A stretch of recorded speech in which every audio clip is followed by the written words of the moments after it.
लोकांची श्रीमंती सुद्धा पैशावरून ठरवली जाते, लोकांची माणुसकी सुद्धा पैशावरून ठरवली जाते. कित्येक कोटीची प्रॉपर्टी असू द्या, पण अंगावरती चांगले कपडे घातलेले असतील आणि पायामध्ये चप्पल चांगली नसेल तर लोक त्या माणसाला किंमत देत नाहीत. खिशात 1 रुपया नसू द्या, पण अंगातले कपडे जर चांगले असतील आणि पायातली चप्पल जर महागडी असेल ना, तर लोक त्या व्यक्तीला नमस्कार करतात.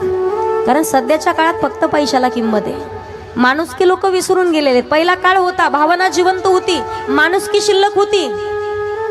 शेजारच्या काय गावामध्ये पंचक्रोशीत जर एखाद्याला दुःख झालं तर लोक त्या दुःखात सहभागी व्हायचे. सिटीच्या ठिकाणी तुम्ही राहताय, शेजारच्या घरी चोरी झाली तर शेजारचं लवकर दार उघडून सुद्धा बाहेर येत नाही. ही शोकांतिक आहे, कारण लोक माणुसकी विसरून गेलेत. पहा, म्हणून तर सांगावं लागतंय, फक्त माणसाला नाही साधू होता आलं तरी चालेल, माणसाला नाही देव होता आलं तरी चालेल, पण सध्याच्या कलियुगामध्ये माणसानं माणूस होणंही काळाची गरज आहे. कारण माणसं माणुसकी विसरून गेलेत. पहा, कधी कोणाचं मन दुखावलं जाईल, कधी कोणाला वाईट वाटलं, आपल्या बोलण्यामुळे कधी कोणाच्या मनाला छिद्र पडतील याचा विचार मात्र कोणाला येत नाही. कारण सासू कधी एखादी गोष्ट सुनबाईला एवढी टोचून बोलते की तिला वाटतं मी आत्महत्या करून जीव दिला पाहिजे. प्रेमानं तीच चूक एखाद्या स्वतःच्या मुलीकडून घडली तर ती स्वतःच्या पोटात घालून घेते का, आपली मुलगी आहे. पण तीच चूक जर सुनेकडून घडली तर ती मात्र ती खपून घेत नाही, काही ना काहीतरी बोलल्याशिवाय राहत नाही. सांगण्याचं तात्पर्य आहे, प्रत्येक माणसाच्या मनाला झालेला हा आजार आहे. स्वतःकडून किती चुकू द्या, ती चूक माणूस मान्य करतो, पण दुसऱ्याची चूक मात्र मान्य होत नाही. सांगण्याचं तात्पर्य आहे, आज सध्याच्या कलियुगामध्ये लोक माणुसकी विसरून गेलेली आहेत. प्रपंचामध्ये वित्ताची गरज आहे, पैसा तेवढाच महत्वाचा आहे, पण माणसाने नाती सुद्धा लांब लोटून टाकली आहेत. संतांनी वर्णन केले, कालही तुम्हाला सांगितलं आहे, तोपर्यंत किंमत करायला शिका. रही मन धागा प्रेम का मत खींचो कट जाए, कटे भी तो जुटे नहीं, जुटे भी तो बीच में गाठ बन जाए. दोरा माहिती ना तुम्हाला, दोरा जास्त चोडला तर दोरा तुटतो. पहा, तुटलेला दोरा जोडता येतो का? बोला ना. मारलेली वळ उमटलेली असतील ती जखम नीट होते, पण बोलल्याची जखम जर झाली तर आयुष्यभराकरिता ती जखम तशीच राहते. त्याच्यावरती औषध नाही लावण्याकरिता आपल्याकडे. दोरा किती ओढला तर दोरा तुटतो, तुटलेला दोरा जोडता येत नाही, येतो ना जोडता, पण मध्ये गाठ बांधावी लागते. तसंच माणसाचं नातं आहे. एकदा का माणूस माणसापासून दूर गेला, नंतर किती गाठी जुळवण्याचा प्रयत्न करू द्या, परत मध्ये मध्ये गाठी उद्भवल्याशिवाय राहत नाहीये. पती पत्नीच्या मध्ये एकदा का अविश्वास निर्माण झाला, आयुष्यात परत कितीही तुम्ही किती शपथ खा आणि किती जीव द्या, पण परत मात्र विश्वास बसत नाही. पहिल्यासारखं नातं परत होत नाही. त्यासाठी विश्वास कधी कोणाचा आपल्यामुळे घात होऊ नये याची काळजी मात्र प्रत्येकाने घेतली पाहिजे. 3.5 हाताचा नरदेह फक्त 3.5 अक्षरावरती अवलंबून आहे. आणि तसं पाहिलं तर सध्याच्या काळात विश्वास आहे म्हणून तर प्रपंच चालू आहे, म्हणून तर परमार्थ चालू आहे. एकमेकांच्या वरती विश्वास आहे. आज पती पत्नी दोघे जण घरात राहतात, किती दुश्मनी असू द्या, दिवसभर मालक मात्र ड्युटीवरती गेलेले असतात. सायंकाळच्या वेळेला मालक घरी येणार आहेत. आल्या आल्या त्यांची पत्नी त्यांना पाण्याचा तांब्या घेऊन जाते, नंतर चहाचा कप घेऊन जाते. मला सांगा ना, मनात आलं तर फक्त 2 मिनिटाचं काम आहे, पण विश्वास ठेवून पुरुष मंडळी सुद्धा चहा पितात. आज कित्येक वर्षानुवर्षे एकमेकांच्या वरती विश्वास आहे म्हणून तर बाईनं केलेला स्वयंपाक हा पुरुष मंडळी डोळे झाकून विश्वास ठेवून खातात. त्यांच्या मधला जर एकमेकांचा विश्वासघात झाला तर परत कधी बसेल का विश्वास? विश्वास सांभाळणं फार कठीण गोष्ट आहे आणि तो सांभाळणं महत्वाचं आहे. शरीरामध्ये पित्ताची गरज आहे, प्रपंचामध्ये वित्ताची गरज आहे, पैशाला किंमत आहे, आणि परमार्थामध्ये चित्ताची गरज आहे. चित्त जागेवर नसेल तर काहीच करू शकत नाही. कारण संतांनी वर्णन केलंय, पहा, त्रिवेणी संगमी नाना तीर्थे ब्रह्मी, आणि चित्त नाही नामी तरी ते व्यर्थ. देहानं कथित आहात, पण चित्त जागेवर नसेल तर देहानं असण्यात अर्थ नाहीये. घरी काय चालू असेल हे सगळ्या गोष्टी सोडून द्यायच्यात. तन मन धनाने या ठिकाणी आपण स्वतः समर्पित करायचंय. श्रद्धा, निष्ठा, भाव, भक्ती आणि समर्पण करून 3 तासाकरिता तरी देवाला समर्पण करून राहायचंय. काल तुम्हाला सांगितलं, द्रौपदी मातेनं जेव्हा हात वरती केले तेव्हा जगाचा मालक संकटात धावून आलाय. मध्ये मध्ये मी हात वरती करायला लावते, त्याला कारण आहे. 3 तासासाठी देवाला सांगायचं, देवा आमचं तुम्हाला आता समर्पण आहे, भगवान तुम्ही ठरवा काय करायचं. तर समर्पण करण्यासाठी असं हात वरती करते. बरेच जण म्हणतात आम्ही ताईला फसवलं, हातच नाही वरती केला. माझं काही जाणार आहे का? बोला ना. एक प्रवासी होता पान, तो बस स्टँड वरती आला. आजी बस स्टँड वरती आला, तो प्रवासी त्यानं बसला हात केला, बस थांबली. त्यानं तिकीट फाडलं, तिकीट घेतलं आणि खाली उतरला. खाली उतरला आणि मोठमोठ्यानं हसायला लागला. जवळच्या व्यक्तीने विचारलं हसायला झालं काय? म्हणे मी कंडक्टरला फसवलं. म्हणे का? तिकीट काढलं आणि गेलोच नाही. आता खरं फसलं कोणते सांगा मला.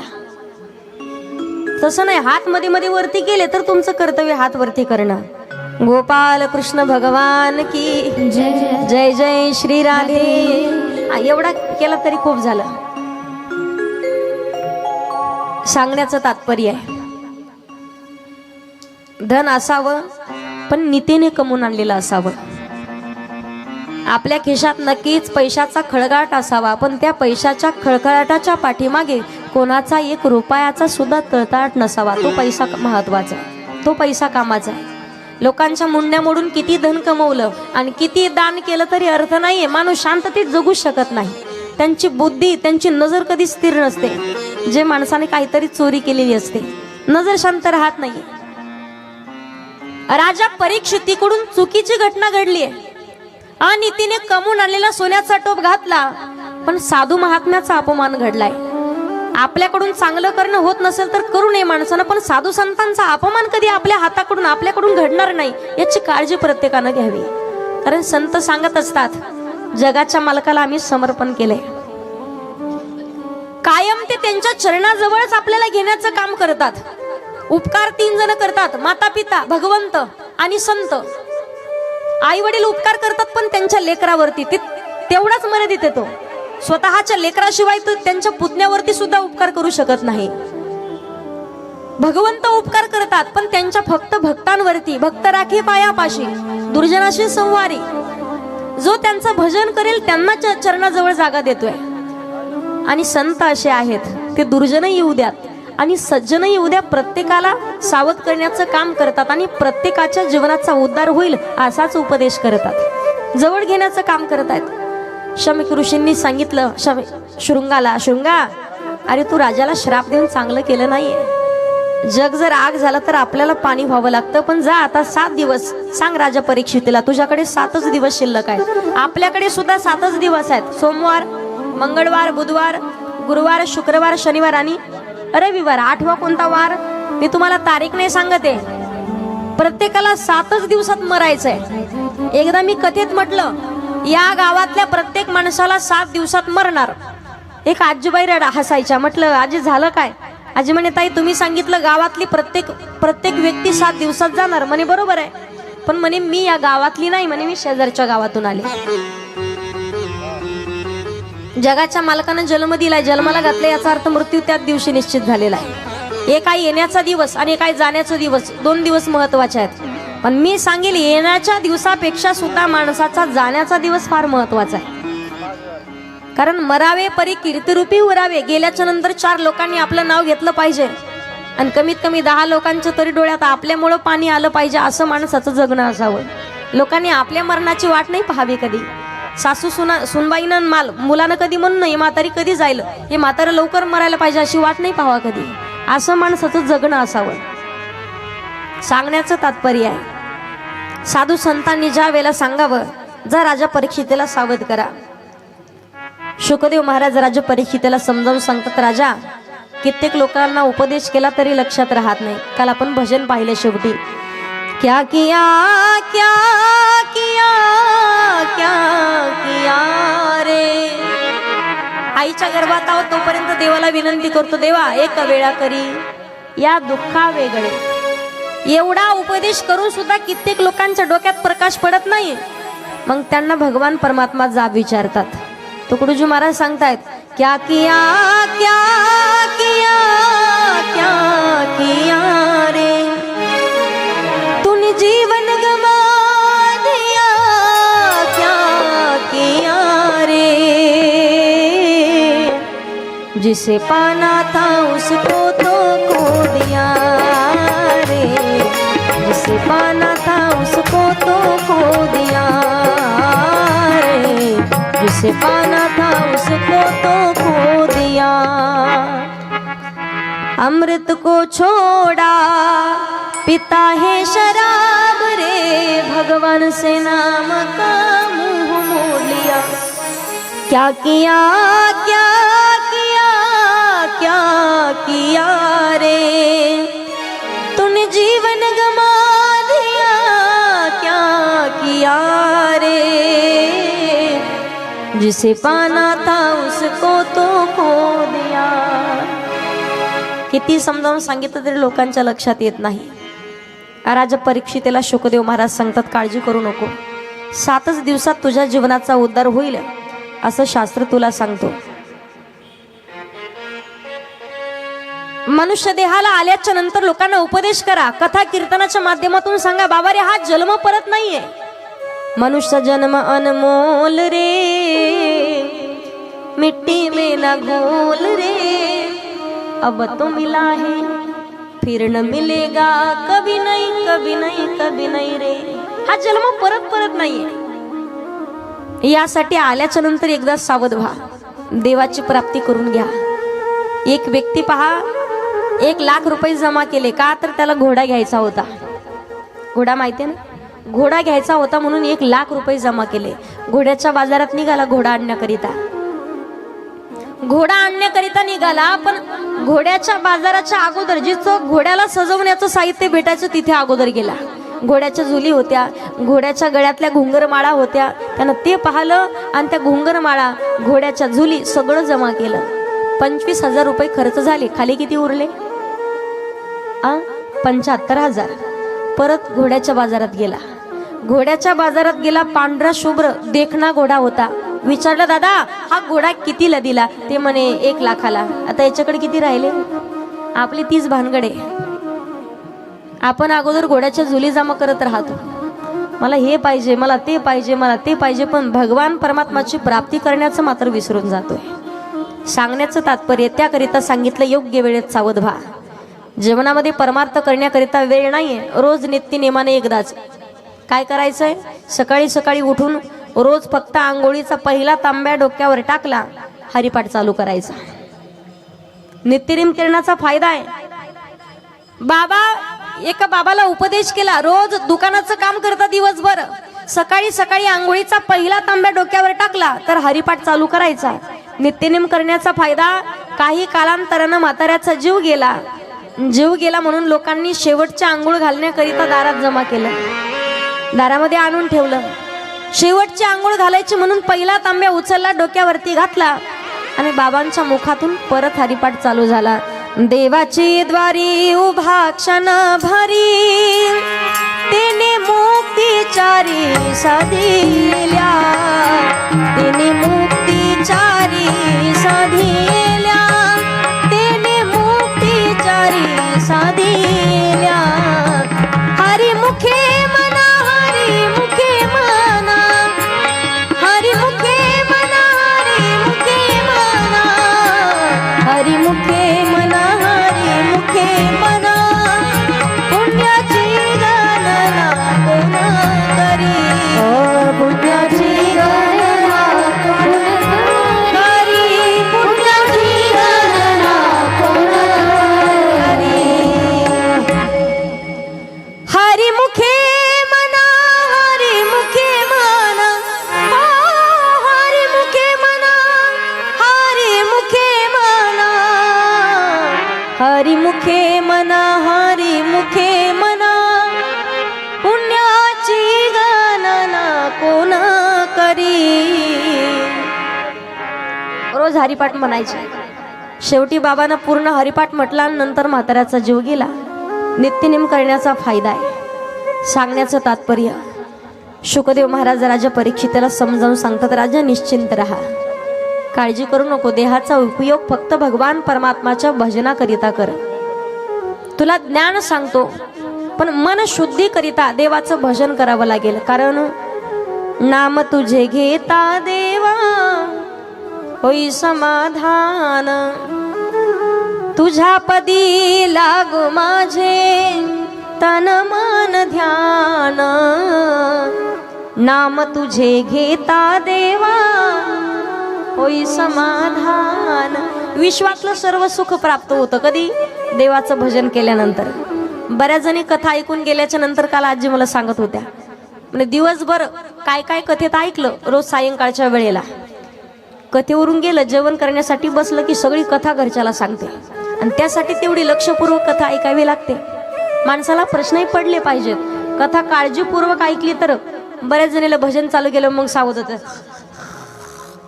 खरं म्हणा बंद आता बाजार. असं करण्यात काय अर्थ नाही. खरोखर कथा ऐकण्याची व्याकुळता असेल तर माणसाला अजून ऐकावंसं वाटतं.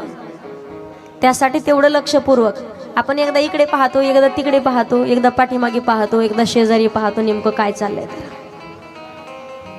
शुकदेव महाराज राजा परीक्षितीला सांगतात, मनशुद्धी करिता विश्वातलं सर्व सुख प्राप्त होईल, पण भगवान परमात्माचं भजन करावं लागेल आणि ही इंद्रिय ताब्यात ठेवायला शिकावं लागेल.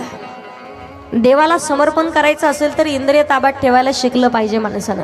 आणि माणसाची इंद्रिय बकरी सारखी आहेत पहा. श्वासावरती ताबा ठेवायला शिक. बकरी पहा तुम्ही, किती खाऊ घातलं तरी अजिबात राहत नाही, मध्ये मध्ये तोंड घातल्याशिवाय राहतच नाही. तशी माणसाची इंद्रिय बकरी सारखी आहेत. राजा सावध होण्याचं काम कर. त्यानंतर भगवान परमात्माच्या रूपाचं स्मरण कर. शुकदेव महाराज राजा परीक्षितीला समजावून सांगत असताना चतुश्लोकी भागवताचं ज्ञान ज्या वेळेला ब्रह्मदेवाला सांगितलं, ब्रह्मदेवाच्या पर्यंत पोहोचलंय. ब्रह्मदेवांनी नारद मुनींना सांगितलं, नारदांनी व्यास महाराजांना सांगितलं, व्यास महाराजांनी त्याचा विस्तार 18,000 श्लोकांमध्ये केला आणि तेच शुकदेव महाराजांच्या पर्यंत पोहोचलं. आणि शुकदेव महाराज तीच कथा राजा परीक्षितीला सांगतायत. निमित्त राजा परीक्षिती आहेत, पण तीच कथा आपल्याला श्रवण करण्यासाठी भेटते. त्यानंतर सुंदर अशी कथा येते. भगवान परमात्मा ज्या वेळेला पांडवांची शिष्टाई करण्याकरिता दुर्योधनाकडे येत आहेत. दुर्योधनाला सांगावं, दुर्योधना अरे पांडवांना त्रास देऊ नको, पांडवांच्या वाटी जाऊ नको, 5 पांडवांना फक्त 5 गावी दे, तुला खूप काही प्रॉपर्टी मागत नाही. देवा सुईच्या डोकावर बसेल एवढी सुद्धा जमीन भेटणार नाही. काही काही लोकांना हाव तेवढी सुटलेलीच असते. किती प्रॉपर्टी असू द्या, पण भावकीच्या शेतावरती डोळा मात्र ठेवतात, भावकीच्या प्रॉपर्टी मात्र डोळा ठेवतात. आणि त्यांना काहीतरी त्यांच्या दुधात त्यांच्या चहात घालू, त्यांचा एकदा जाईल आणि कायमचे ते निघून गेले म्हणजे प्रॉपर्टीचे मालक आपण. पण लुबाडलेलं धन आणि बुडालेलं धन माणसाला कधी शांत बसू देत नाही. वंशाला दिवा सुद्धा जिवंत राहत नाही. कित्येक लोक मी माझ्या डोळ्यानं पाहिलेत. समजावून सांगितलं तरी दुर्योधनाच्या लक्षात येत नाही. दुर्योधनानं सांगितलं तुम्ही सांगू नका. भगवान परमात्माचं तर ऐकलं नाही, पण त्याच सभेमध्ये भगवान परमात्मा आणि विदुर काका आलेले होते. विदुर काकांनी जगाच्या मालकाला रथामध्ये येताना पाहिलं आणि जसं भगवंताला पाहिलं तसं विदुर काकांच्या मनात इच्छा निर्माण झाली. विदुर काका म्हणे, सुलभा अगं देवा आपल्या घरी येईल का ग? गरीबाच्या झोपडीवरती भगवंत येईल का? देव श्रीमंताच्या घरी आलाय. दूरवरून उंच उंच टाचा करून भगवंताला पाहायचे, दिसत तर नव्हते ना.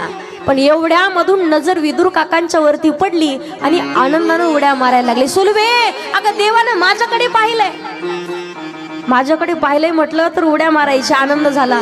झोपडीवरती आले, भजन चालू केलं. दुर्योधनानं भगवंताला सांगावं, या गाड्याला पकडा. पकडा म्हटलं की भगवंत निघाले. अपमानित केलं देवाला. जात असताना कृपाचार्य द्रोणाचार्य विनंती करता, देवा आलेच तर पंचभोजनाचं भोजन तयार आहे, तुम्ही जेवण करून जा. देव म्हणे, जिथं भक्ताचा अपमान आहे माझ्या, तिथे अन्न काय पाणी सुद्धा ग्रहण करू शकत नाही. देव निघाले.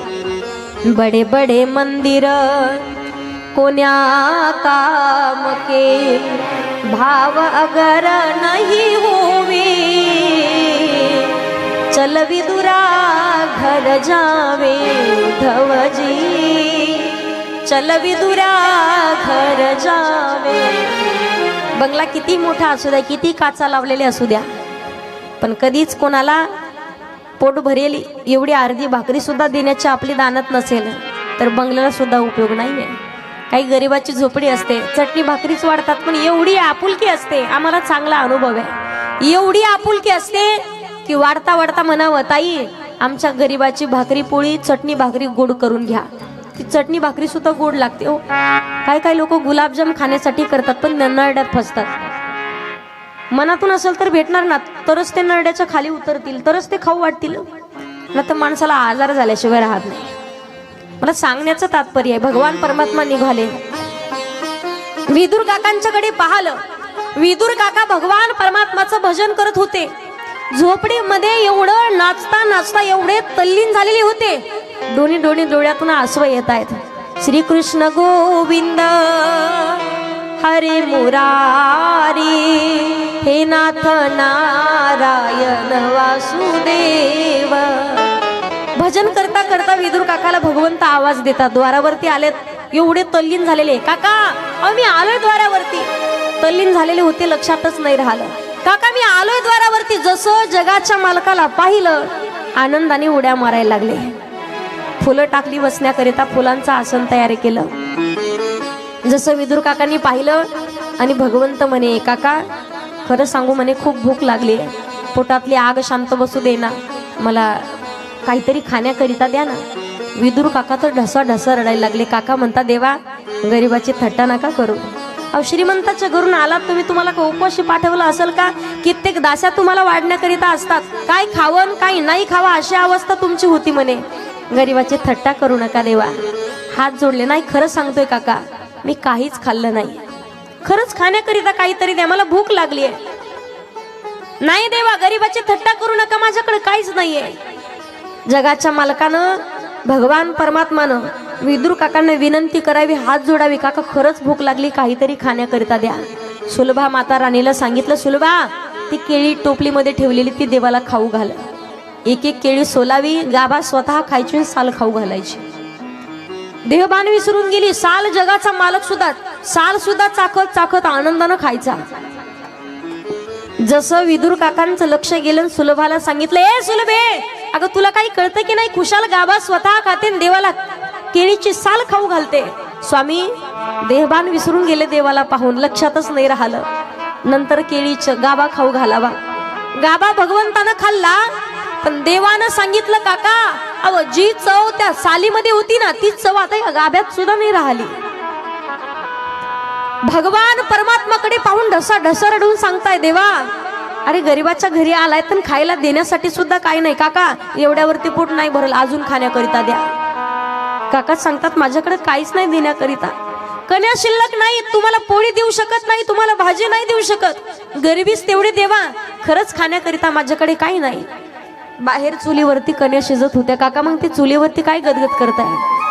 लाला काय नाही त्याच्यामध्ये, काहीच नाही. ते नाही काका मी पाहिलं त्याच्यात कन्या आहेत, मी कन्या खाणार नाही. काना कित्येक दास्या तुम्हाला वाढण्याकरिता असतात, मला कन्या खा, माझ्या घरी येऊन कन्या खाता, नरकात घालू नका मला. एवढं मोठं पाप माझ्या माथ्यावरती देऊ नका काना. त्या कन्या सांगू तुम्हाला, त्यात कन्या कमी पडल्या तर पाणी जास्त झालंय, तुम्हाला नाही खाता येणार. काका मी खाणार. भगवंत धावत गेले, चुलीवरचं पातेलं घेतलं, केळीचं पान अंतरलं आणि कन्या टाकल्या. भगवान परमात्मा दोन्ही हातानं कन्या सावरायचे आणि जगाचा मालक कन्या खाऊ लागलेत. विदुर काका सांगतात, सांगितलं होतं ना तुला, एक कन्या नाही थांबणार पात्रावरती, इकडे तिकडे कन्या पळतायत. देवा कन्या नको रे खाऊ. भगवान परमात्माला विनंती केली, पण जगाचा मालकानं चाखत चाखत कन्या खाल्ल्या. हे प्रसंग ऐकून शुकदेव महाराज सुद्धा, राजा परीक्षित सुद्धा ढसा रडू लागल्यात. मला सांगण्याचं तात्पर्य पहा, अगोदर सांगितलं भगवान परमात्माला फक्त अंतकरणातला भाव शुद्ध असावा. सगळ्या गोष्टी तुम्हाला भेटतील, सगळ्या गोष्टी प्राप्त होतील, पण माणसाने माणसाची नीतिमत्ता कधी ढासळू देऊ नये. तुमची नीतिमत्ता बिघडली तर आयुष्याचं वाटोळ व्हायला सुद्धा वेळ लागत नाही. गरिबी असू द्या, आपली नीतिमत्ता चांगली असेल ना तर भगवान परमात्मा कधी तुम्हाला कुठे घेऊन जाईल सांगता येत नाही, कारण त्या गोष्टीचा अनुभव आम्हाला चांगला आहे. आज कित्येक वेळेला कथा करत असताना कित्येक लोक भेटतात, कौतुक करताना सांगतात, भाग्यवान आहात तुम्ही. आणि मी खरोखर भाग्यवान आहे. माझे वडील कायम माझ्या सोबत असतात, कंटिन्यू सोबत राहतात. पण एक काळ होता, परिस्थिती फार नाजूक. कमीत कमी 13 ते 14 वर्ष आई वडिलांनी ऊसतोडीचं काम केलं. 3 जणी बहिणी, 2 भाऊ. आता सगळे जॉबला आहेत. मोठी बहीण जॉबला आहे, लहानी इथंच MBBS साठी आहे. लहान भाऊ पण लागला, सगळ्यात लहान तो पण आता शिक्षण घेतो, तो 12वीला आहे. ऊसतोडीचं काम करून शिकवलं. लोक नाव ठेवणारे भरपूर होते पहा, आणि नाव ठेवणारे लोक पावला पावलावरती असतात. जे लोक नाव ठेवतात ना, तोच मुलगा असेल तीच मुलगी असेल यशस्वी झाले की नाव ठेवणारे लोकच म्हणतात आम्हाला माहिती लेकरं जिद्दी होते, हे करून दाखवतील. आज सगळ्या लोकांना माहिती झालोय, पण परिस्थिती नाजूक होती. पण माणसाचं मन कधीच गरीब नव्हतं.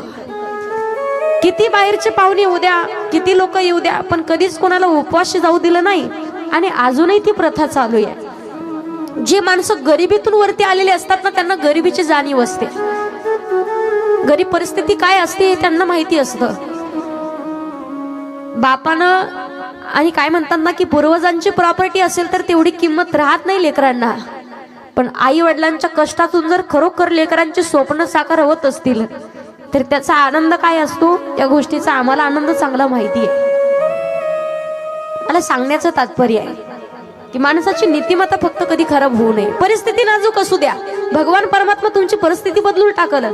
खाण्याकरिता भाकरी भेटत नव्हती, अंधार माहिती होता, गॅस शेगडी कशाला म्हणतात या गोष्टी माहिती नव्हत्या. हा आमचा काळ सांगते मी तुम्हाला, खूप जुनं नाही. गॅस काय असतो हे माहिती नव्हतं. पण त्या काळामध्ये बॅटरीवरती लावून पहाटे 3-3 वाजता आमच्या आईनं काम करावं. एवढंच नाही, ऊसतोडीचं काम करत असताना भाकरी खाताना सुद्धा झोप लागत होती आईला, जेवण करताना. मला सांगण्याचं तात्पर्य आहे, भगवान परमात्मा विदुर काकाच्या घरी कण्या खातोय का? अंतकरणातला भाव शुद्ध आहे. शुद्ध ज्याचा भाव झाला, दुरी नाही देव त्याला, थोर प्रेमाचा भुकेला आणि हाची दुष्काळात याला. अंतकरणात फक्त भाव शुद्ध असावा. विदुर काका सांगता देवा सांगत होतो ना, कण्या खाऊ नको.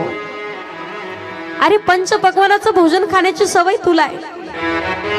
आज कित्येक दास्या तुला वाढण्याकरिता असतात, काय खावं काय नाही खावं अशी अवस्था होते, आणि माझ्या घरी येऊन कण्या खातोय. भगवान परमात्मानं जशा कण्या खाल्ल्या तर विदुर काकांचा 18 विश्व दारिद्र्य नष्ट झालं. भाव तेवढा शुद्ध होता. ज्या वेळेला ही कथा शुकदेव महाराज राजा परीक्षितीला सांगतायत, राजा परीक्षिती सुद्धा दाही मोकळून रडू लागले.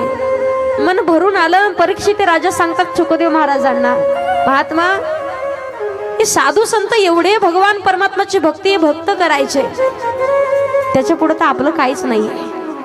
त्याच्या पुढे सुंदर अशी कथा येते. एका वेळेला ब्रह्मसभा ठेवलेली होती. ब्रह्मदेवाचे मानसपुत्र पहिले आहेत नारद मुनी आणि दुसरे आहेत दक्ष महाराज. आता नवरात्री उत्सव कधीपासून साजरा केला जातो, का केला जातो ते आजपर्यंत ऐकलंय की नाही मला माहिती नाहीये. एका वेळेला ब्रह्मदेवानं दक्ष महाराजाला सांगितलं, तुला मी प्रजापती पद देतो, पण मला या सृष्टीच्या निर्मितीत मदत कर. सृष्टीच्या निर्मितीत मदत कर म्हटलं तर ब्रह्मदेवानं दक्ष महाराजांना सांगितल्याबरोबर दक्षानं 20,000 पुत्राची निर्मिती केली, अरण्यात पाठवलं. जा म्हणे तप करा. कित्येक वर्ष तप करून परत आले. परत निघणार, परत या म्हणे तुमचं आल्यावर लग्न लावून देतो. कित्येक वर्ष भगवंताचं तप केल्यानंतर परत निघाले. जाता जाता नारद मुनींनी अडवलं, कुठे निघालात? म्हणे बाबांकडे चालू आहेत, त्यांना सृष्टीच्या निर्मितीत मदत करायचे आणि आता आमचं लग्न होणार आहे. कशाला संसाराच्या भानगडीत पडता म्हणे मूर्खांनो. अरे संसार करून कोणाचं भलं झालंय का? चारी कोपरे कधीच सारखे नसतात. किती एकीकडे शिवलं की दुसरं फाटल्याशिवाय राहत नाहीये. दुःख बांधवडी आहे हा संसार, लेटिका व्यवहार सर्व हा संसार. राष्ट्रसंत श्री तुकडोजी महाराज सांगतात, संसार के आंधी में बह